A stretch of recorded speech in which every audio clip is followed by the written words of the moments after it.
Hey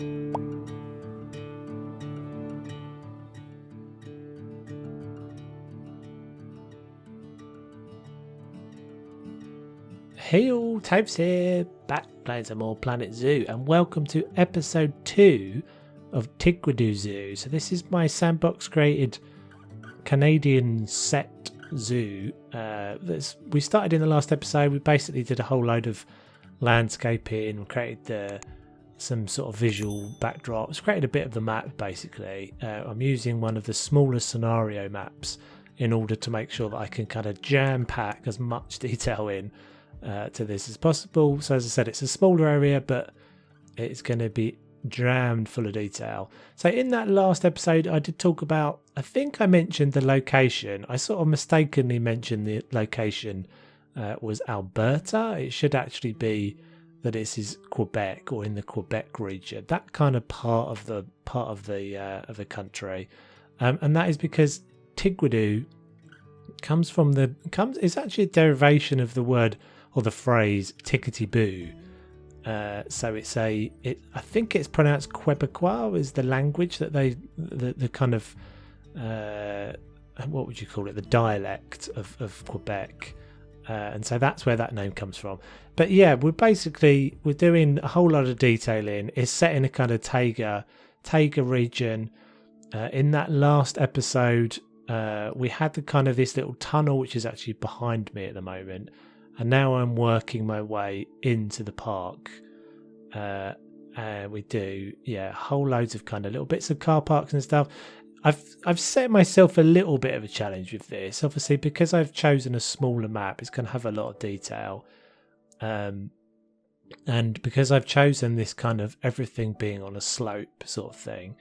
If you saw that previous episode, you'll have seen that I created the landscape. I pretty much just tunneled away all the landscape and had it all set on a slope, and it's all sloping back to this kind of rock work and waterfall feature that I've created. So yeah, I'm really kind of focused throughout this on creating these kind of viewpoints and backdrops and stuff. So this is all you'll see as we kind of go forward here. But we're creating this car park, and the car park itself is obviously pretty small. I think probably slightly a little bit unrealistically small, but for the size of the map that I've got, I didn't want to spend too much of it on a car park. So I did what I could. It's supposed to be pretty rustic. It's obviously pretty kind of janky, and I wanted to keep it kind of simple. It's supposed to look like a kind of roadside zoo sort of thing. As I said, we've got the tunnel coming through the rock work, which was how I kind of got away in the last episode with just kind of going, having a route coming through and that potentially people come through. I haven't worked out exactly how to get guests in yet. Obviously, I don't want guests just kind of appearing somewhere in that tunnel because it's supposed to be a road. So yeah, we'll have to kind of work up some little tricks for doing that. So I've putting some of these road markings down. As you see, I've started playing around with a bit of signage there, just temporarily at this stage in the video. It's just got Chief Beef on there, and you're starting to see a little bit of a car park form. Obviously, I'm kind of conscious of the fact that there is supposed to be a road here. I'm using some of these awesome workshop created items, the cars and the vehicles and stuff. All you see in here are not mine. They are all from other amazing creators from the workshop, and I will have a link in the description. What I've got in the description is a link to the collection, so everything that I'm using in this zoo, both things that I'm taking off the workshop or things that I'm creating, will be in that collection. So if you want to pick up these cars, and these are really handy, really good, really nicely scaled as well. Some of these are actually completely recolorable and easy to do that recoloring. So yeah, kind of trying to make it like fairly sort of scruffy looking, and a little bit unkept but not too much. So yeah, as I said, tight space, so it's all kind of fairly janky and kind of jammed in there. And trying to create some sort of little boundaries. It's always funny when you look back at the footage at these sort of stages and you think, God, it doesn't look like anything. But it does start to come together. I'm putting the path up now, so using the trick where You can use, if you switch on the auto tunneling for a ride, you'll get you can create a nice little slope, because you can get a nice gradual slope for that.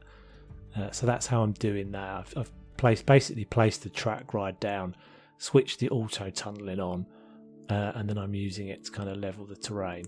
I have here a little custom wall set that I've created. I actually have a bunch of these that I'm going to be using at various different stages again. These will be linked in the collections if you want to use them. Pretty easy to use. As you see, I kind of used the fact that it was on the grid. I've made these with like grid pieces in mind, so you can kind of quite easily snap them around.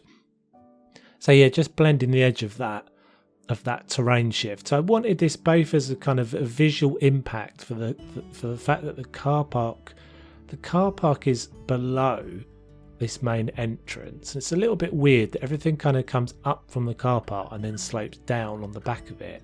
So actually when you're in the car park you get no view of the zoo, but from the entrance and the entrance kind of upper tier, you'll get the theory is that you'll get the whole zoo kind of spread out in front of you down at peak level. We will as ever be doing a walking tour, so as soon as I've kind of finished with the speed build here, we'll be doing a kind of real-time tour, so you'll see kind of walking around a bit. It's actually my various different pieces of walls and stuff that I've been trying out in the background there, some of which I'm using. So yeah, just trying to create this little separation from the road. This was a little bit of a challenge, because I had kind of this idea of this is kind of a, it's not a major road, but it's supposed to be kind of a back road. I don't know, it's sort of rural highway sort of thing.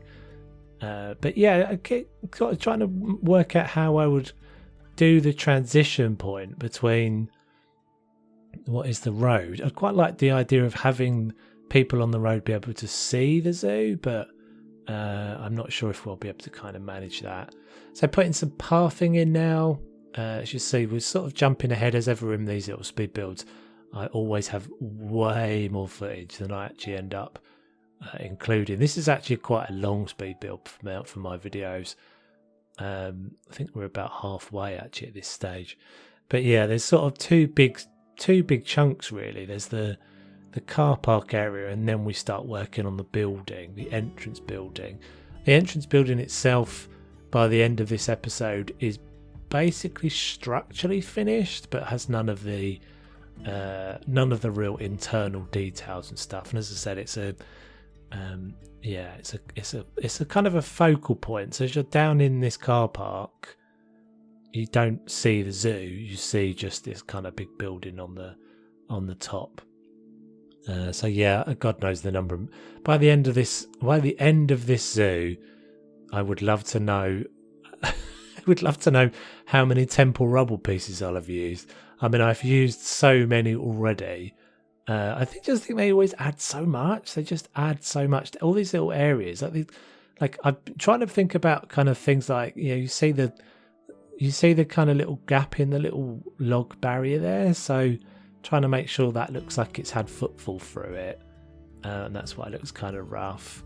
Covering up some of the lampposts, because I had these lampposts in for ages, and they just didn't really look right, so I just wanted something to give them a little bit of a rural vibe. I have to say, I'm not the best person at doing kind of theming. A lot of my zoos end up being fairly sort of generic, but we shall see how we manage with this one. Putting in some power lines now, reuse those from Seal Beach. And now finally we're getting on to the actual building. So you might recognise this rock work or this stonework from Seal Beach. So it's similar to what I had there. I've actually now created this into a build set. So again, these are on the grid and they will be on the workshop for you guys to pick up. And I loosely based this. I did have a picture. I'll have to see if I can find that picture and drop it into the video, or at least mention. Maybe I'll have remembered by the speed build, by the real-time tool, what the zoo inspiration picture was. But there was one building in particular. Actually, I think it's maybe it's in Calgary or something. I'll have to look it up. But yeah, it was this. I started off with the design of that Zoo and then sort of fairly quickly moved away from it. It's a bit of a weird combination of items I'm using here, based on the fact that this is supposed to be Canada, but yeah, that's obviously the Australian timber set there.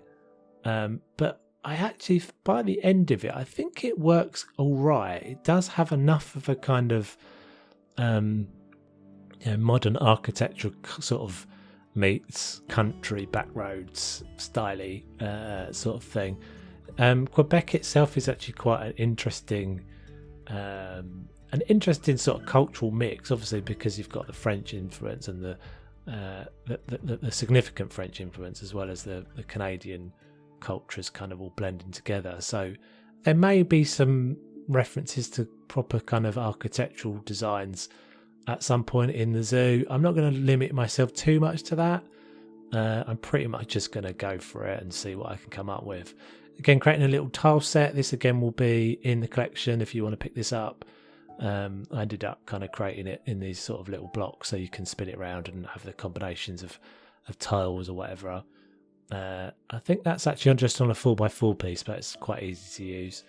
Creating this little drain. Again, if you've seen my stuff before, I obsess about these little kind of little details.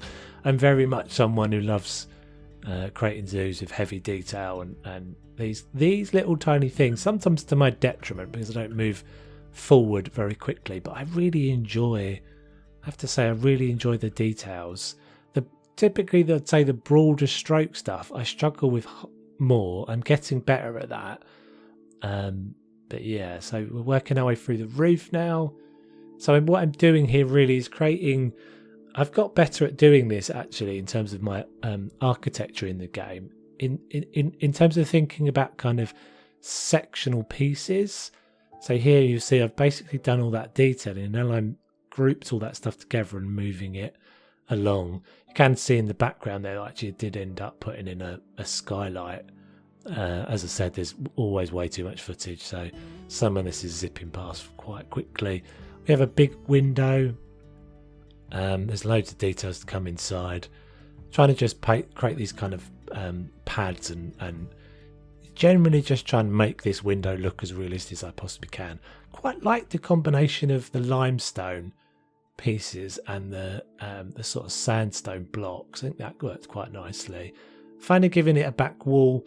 I had no real kind of, as I said, it very loosely based on the front on a particular, maybe it was actually the Akron Zoo. I can't remember where that is. I'll have to, as I said, I'll look it up. But pretty much just that front visual was the inspiration. Everything after that point was just, my imagination and just kind of going with a bit of a free-for-all. I'm never particularly good at doing like a verbatim recreation of stuff. I just never find it's perfect enough, and I think that's the thing that I'd rather just kind of use inspiration pictures and source materials as kind of a jumping off point, and then just go from there really and see what happens. So they're putting we've put this sort of little extension piece on the back, so just implying some sort of flashing and stuff like that for the roof there. The actual building itself ends up being a bit of a weird thing. The idea, I'll talk more about this when we get into the real-time section, but here you see me adding this kind of slightly odd structure on the side of it. So my thought is that this was a much, much later addition to the original building. The zoo itself, I'm saying, is established in, I think I said it's 1932. But the thought is that this building itself was here much longer or much further ago, and that the adaptations have been made to kind of fit it around the zoo. I haven't quite yet established a bit of a backstory. Do feel free if you want to make some suggestions about what it could be. As I said, I'm setting this in Quebec. I have been to some parts of Canada, not actually been to Quebec, so I'm slightly lacking in the references. So yeah, do feel free if you want to make some suggestions for that. Anyway, right, we are at the end, as you will see, of the speed build. So let's jump on down into the real-time section. Okay, peeps, welcome to the tour. So we are just in front of the tunnel here. So this is the tunnel that we saw at the end of the last episode. So that's the kind of implied tunnel. We're standing in the middle of the road, so let's get out the road.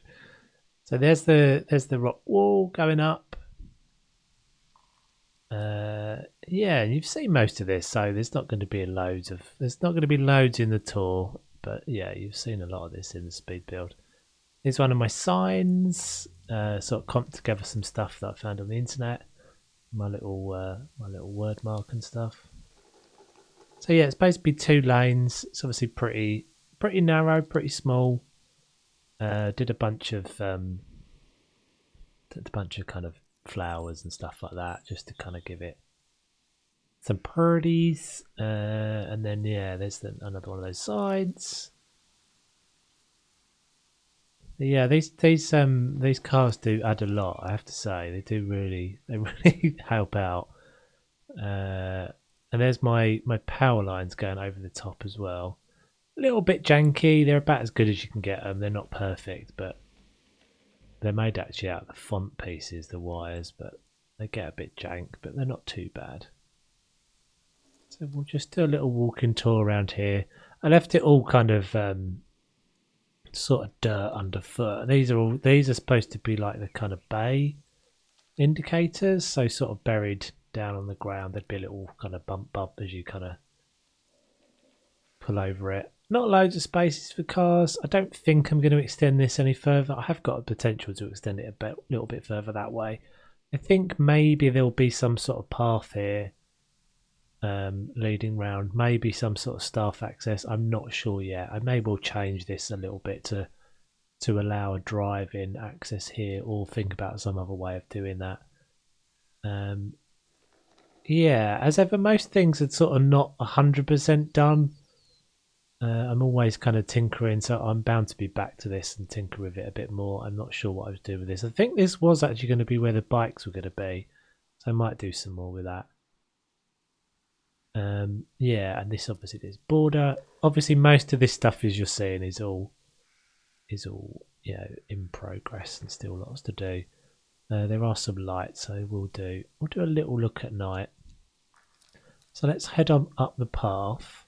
Quite happy with the way this turned out, actually. I did quite like as I said, that transition from as we saw from down in the car park. You can't really see anything past this big building. And we have these little kind of raised flower beds and stuff just to break the view up even more. And then we just come up here and do a right turn. So this is obviously supposed to be wheelchair accessible, etc. That's why there's a ramp and those steps. I think there's going to be some sort of water feature here. Obviously still to be done. And I'm thinking, I haven't 100% worked this out yet, but I think this is going to be blocked. So you won't have this view. I'm not 100% sure exactly what I'm going to put here yet, but so that the idea will be, there may well be sort of a gate or another way out. This probably will be the exit route, with the entrance route being through the door into the building. So let me just give you I think this came out all right. I've got a couple of places where I can see some Z fighting. I think this little sign has got some Z fighting at the moment. May well end up being switched out for something else. I'm not sure yet. There will probably be a walkway round this way. I'm not sure what I'm doing with that yet. And I may do a bit more detail. I did look at gutters and things, but it's a little bit tricky. I may well do gutters. I'm not sure. Trouble is, if I do gutters, because there's such an overhang, it always can get a bit messy. I'll have to look up some references to that. Anyway, we've got this big openable door.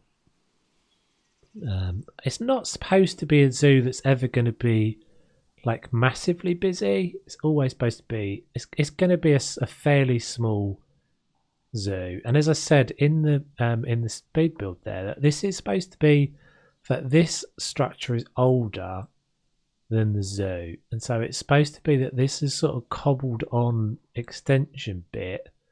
And as you see, this is deliberately pointed straight at that focal point. So there is my waterfall and stuff that we added in the previous episode. Obviously there's more to be done here, loads of foliage work, etc. So I think this is probably where the entrance is going to be. There's going to be how people passage into the zoo through this route. We shall have to see. 100% not worked out exactly what the plan is yet, but you'll be kind of coming down here, and I think stepping down, I may well step it down inside this. But the idea is, as I said, that and some of these trees will move back. But the idea, as I said, is because everything's set on a slope. It's a fairly gradual slope, but that is the point of like, that's my kind of impact point. That's my big kind of viewpoint that I'm looking for. So obviously, if you can imagine that there's a zoo in front of us, sort of tiered down, there will be more of this happening as we go through, obviously. But you can see there's kind of, it's not just a slope. There are like, tiers on the way down.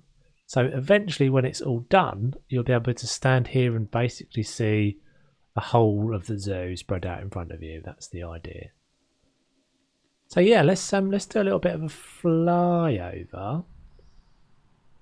I think a lot of this trees and stuff are going to get thinned out. It's amazing how small it looks. Small it looks when you fly over it. But yeah, that's the start of it. We'll do a little bit of a look at. I don't actually know if I've looked that much at night. Did a bit of work at night with the lighting and stuff. I need to kill some of the lights. The one thing about these car assets is that they all come with lights on, which is a little bit annoying. But yeah, so we've got to. I think that's. I like how kind of what I'm liking so far is how kind of understated and simple it is. It's not too jazzy. It's not too fancy. Obviously, the main building needs some lights and stuff, but I think for now, pretty happy with that progress. So do let me know what you guys think. I would love to hear feedback. It's always good to get feedback, positive, negative, etc. And don't forget to like and subscribe. Very much appreciate that. And I shall catch you guys on the next one. Take it easy.